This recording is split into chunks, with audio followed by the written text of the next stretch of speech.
The steady beep of hospital monitors filled the air as I opened my eyes for the first time in 3 months. Everything was blurry, and my throat felt like sandpaper. A nurse rushed to my side, speaking words I couldn't quite grasp. But one thought cut through the fog in my mind. Where were my children? I'm Julia Thompson, and before the accident that put me in a coma, I was preparing for war with my mother-in-law, Margaret Sterling. Now, as consciousness slowly returned, I realized she had used my absence to make her move. Your children are with their grandmother, the nurse explained gently when I managed to ask. Your mother-in-law has temporary custody while you recover. The words hit me like a physical blow. Margaret had finally done it. She'd taken my kids. I tried to speak again, but my voice wouldn't cooperate. Tears of frustration rolled down my cheeks as I thought of my twins, Emma and Ethan, just 6 years old. What had Margaret told them about me? As my strength gradually returned over the next few days, I learned what had happened. Margaret had convinced my husband, David, that I was an unfit mother while I was unconscious. She'd used my accident, a car crash that wasn't even my fault, as evidence of my recklessness. She filed for emergency custody, painting herself as the concerned grandmother stepping in to protect her grandchildren. What Margaret didn't know was that I'd been collecting evidence against her for months before the accident.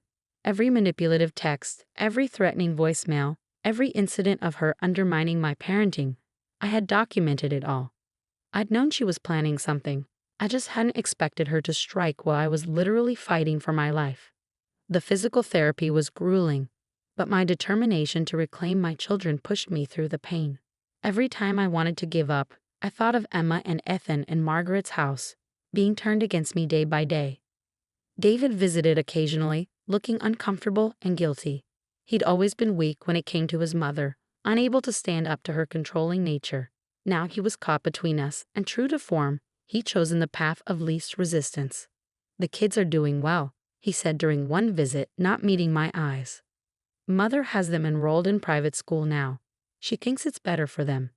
Better than the school we chose together. I managed to say, my voice stronger now but still raspy. The one near our house with a great special education program for Emma's dyslexia. He shifted in his chair. Mother says Emma just needs more discipline, not special treatment. I clenched my fists under the hospital blanket. Margaret had always dismissed Emma's learning difficulties, claiming our daughter was just lazy. It was one of the many reasons I'd started documenting her behavior. Have you told them I'm awake? I asked. David looked away. Mother thinks it's better to wait until you're stronger. She doesn't want to upset them. Of course she didn't. Every day I was kept from my children was another day she could poison them against me. But Margaret had underestimated me. She thought the accident had given her the perfect opportunity, but she didn't know what was waiting on my laptop at home or in the safety deposit box at the bank. The day I was finally released from the hospital, my best friend Amy picked me up.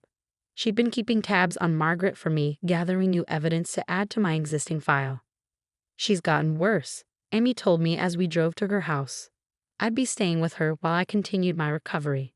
She's told everyone who'll listen that you were drinking the night of the accident. I was at work, I said, anger burning in my chest. There are security cameras and witnesses. I know, I've got it all documented. Amy glanced at me.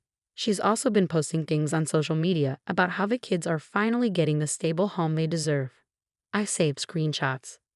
We pulled up to Amy's house, and she helped me inside. My legs were still weak from months of disuse, but I was getting stronger every day. On her dining room table, I saw stacks of papers, everything she'd gathered while I was unconscious. Your laptop is still at your house, Amy said. David doesn't know about the hidden folder, does he? I shook my head. No one does except you and my lawyer. I picked up one of the papers, a social media post where Margaret claimed I'd been neglecting the twins before the accident. She has no idea what's coming. That night, as I lay in Amy's guest room, I thought about the last conversation I'd had with Margaret before the accident. She'd shown up at my house unannounced, as usual, criticizing everything from the kids' clothes to the snacks in the pantry. They deserve better than this, she'd said, gesturing around my perfectly clean, comfortable home. They deserve what I can give them. They deserve their mother, I'd replied. And one day, Margaret, everyone will see exactly what kind of person you really are. She'd laughed dismissively, but I'd seen the flash of uncertainty in her eyes. She'd known I was documenting things, but she had no idea how thorough I'd been. Now, as I struggled to regain my strength, I thought about my children. Were they wondering about me? Did they think I'd abandoned them? Margaret would be using every moment to turn them against me, but I had to believe that the bond between mother and child was stronger than her manipulation. Tomorrow I would call my lawyer. The file I'd been building was extensive. Recordings of Margaret threatening to take the kids, evidence of her lying to social services, documentation of her interfering with Emma's dyslexia treatment. She thought my accident had given her the perfect opportunity to strike.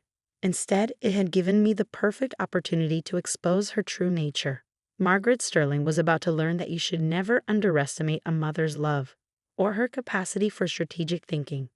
I closed my eyes, picturing Emma and Ethan's faces. "Hold on, babies," I whispered into the darkness. "Mommy's coming." The next morning, I met with my lawyer, Rebecca Chen, in her downtown office. Despite my still weakened state, I insisted on going through every detail of what had happened during my coma. "Margaret Sterling played this well," Rebecca admitted, reviewing the temporary custody papers. "She filed while you were unconscious, painted herself as the concerned grandmother stepping in during a crisis. The judge had little choice given the circumstances. But now I'm awake," I said, my voice firm. "And I have everything we need to show exactly who Margaret really is." I pulled out my phone, connecting to Amy's secure cloud drive where we'd backed up all my evidence. 3 years of documentation. Texts, emails, recordings, witness statements. "She's been planning this for years, Rebecca. The accident just gave her the opportunity she needed." Rebecca's eyes widened as she scrolled through the files. "This is comprehensive. You have recordings of her threatening to take the kids?" "Multiple recordings, plus evidence of her interfering with Emma's dyslexia treatment, lying to social services about my parenting, even attempting to bribe our nanny to spy on me." I leaned forward. "She's been trying to manipulate my children since they were born, and I've documented all of it." As Rebecca reviewed the evidence, I received a text from Amy. "Margaret just posted another Facebook update about the twins. You need to see this." The post showed my children at some expensive private school, wearing uniforms I'd never seen.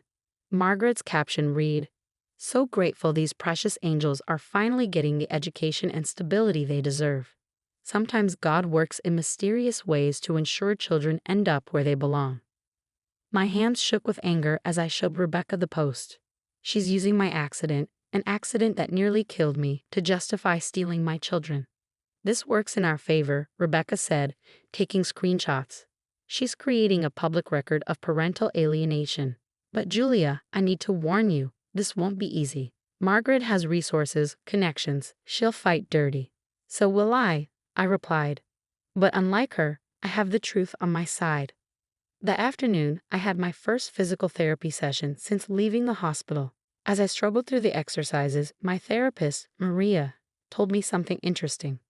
"Your mother-in-law called the hospital several times while you were in the coma," she said, helping me with my leg stretches. "She kept asking about your prognosis, whether you have any permanent disabilities. She seemed disappointed when we told her you were expected to make a full recovery." I filed this information away, adding it to my mental list of Margaret's manipulations. She'd probably been hoping I'd be too impaired to fight back. Later that day, David came to Amy's house. He looked tired, older somehow. "The kids ask about you," he said softly. "Mother tells them you're still too sick to see them." "And you let her?" I couldn't keep the bitterness from my voice. "They're our children, David, not hers." "She's just trying to help," he started, but I cut him off. "Is she helping Emma with her dyslexia? Or is she still insisting our daughter just needs to try harder?" I pulled out my phone, showing him the videos I'd taken of Margaret berating Emma for her reading difficulties. "Is this helping?" David's face paled as he watched the footage. I didn't know." "Because you never wanted to see it," I said. "You've always chosen the easy path, letting your mother control everything because it's easier than standing up to her. But now she's hurting our children, and I won't let that continue." I showed him more evidence, the text messages where Margaret had outlined her plans to take the kids. The recordings of her threatening me when she thought no one was listening. With each revelation, I saw the carefully constructed image of his perfect mother crumbling. "She's not who you think she is," I said quietly, "and deep down you've always known that." He left looking shaken, and I knew Margaret would notice his distress. She demanded to know what I'd said to him, tried to reassert her control. Let her. The cracks were already showing in her carefully constructed facade. That evening, I received an unexpected visitor, my former nanny Sophie. She'd quit shortly before my accident, and now I knew why. Mrs. Sterling offered me money to spy on you, Sophie confessed, sitting in Amy's living room. When I refused, she threatened to ruin my reputation, make sure I never worked as a nanny again. I was scared, so I just quit. I'm so sorry, Julia. I should have told you. Would you be willing to make a statement? I asked. Legally, on record? Sophie nodded firmly. I saved the emails where she made the offers. And I recorded some of our conversations. I knew something wasn't right about how she was acting. Another piece of evidence to add to my arsenal. Margaret's web of manipulation was vast. But she'd made one crucial mistake. She'd assumed she was the only one who knew how to play the long game. As I lay in bed that night, my phone lit up with a text from an unknown number. It was a photo of Emma and Ethan, clearly taken that day. They looked sad, lost. Beneath it was a message. They're where they belong now. Don't make this harder than it needs to be. I showed the message to Amy, who immediately began tracing the number. Margaret's attempt at intimidation had just given us more evidence of her harassment. We file tomorrow, I told Rebecca over the phone. I want my children back, and I want Margaret Sterling to face consequences for what she's done. Are you sure you're strong enough? Rebecca asked. We could wait a few more weeks. I've been gathering evidence against Margaret for 3 years, I replied. I'm done waiting. She thought my accident was her opportunity to take my children.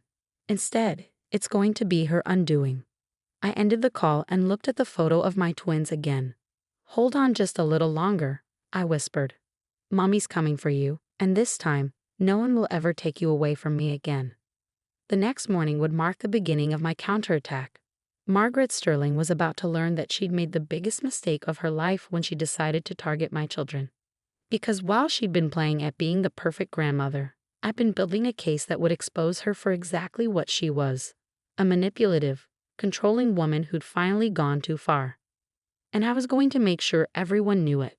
The courtroom was silent as my evidence against Margaret Sterling played on a large screen. 3 years of documented abuse, manipulation, and calculated attempts to steal my children, all laid bare for everyone to see. Video clips showed Margaret berating Emma for her dyslexia, calling her lazy and stupid. Audio recordings captured her threatening to take my children away. Emails revealed her attempts to bribe our nanny and manipulate social services. I sat straight-backed in my chair, my gaze fixed on Margaret as her carefully crafted image crumbled. She had grown increasingly pale as each piece of evidence was presented, her perfectly manicured hands gripping the arms of her chair. And while Mrs. Thompson was in a coma, Rebecca continued, addressing the judge. Margaret Sterling didn't just file for emergency custody. She actively worked to prevent any possibility of reunification, spreading lies about Mrs. Thompson's fitness as a mother and attempting to alienate the children from their mother. The judge, a stern-faced woman named Patricia Martinez, had been taking detailed notes throughout the proceedings. Now she looked directly at Margaret. Mrs. Sterling, these allegations are extremely serious. The evidence suggests a long-term campaign of harassment, manipulation, and parental alienation. Do you have anything to say in your defense?